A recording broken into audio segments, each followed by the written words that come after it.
Eugen Iancu's 22-year-old son, Alexander, died in 2015 following a fire at a Bucharest nightclub.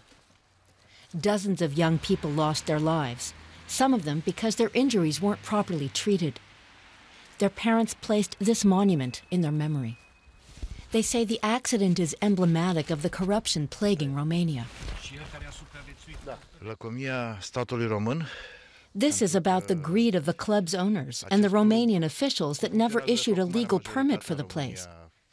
Instead, the club was running on bribes and was never properly inspected. Alexander's burns were treatable, and he could have survived the blaze. But because corrupt hospital staff had purchased disinfectant that had been diluted, it was ineffective. As a result, Alexander couldn't fight the bacteria that took over his system.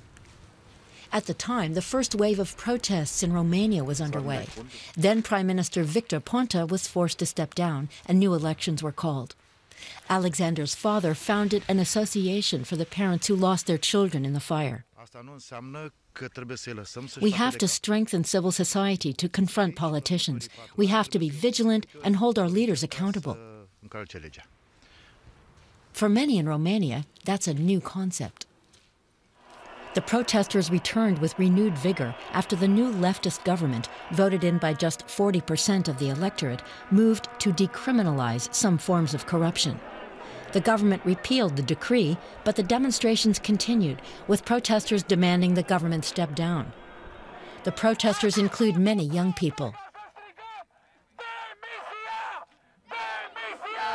All I want is that the money that I pay from my taxes to be used efficiently from the people that are running the country. Anger, yeah, a lot of anger and disappointment.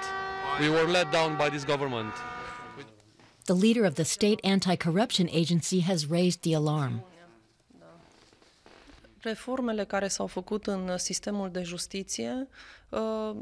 The events of recent days have shown us that the reforms in the judicial system can be reversed, especially if these legal amendments pass through Parliament.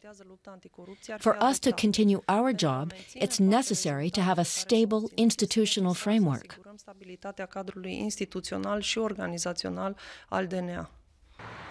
Romanians will now have a chance to vote in a referendum on future anti-corruption legislation.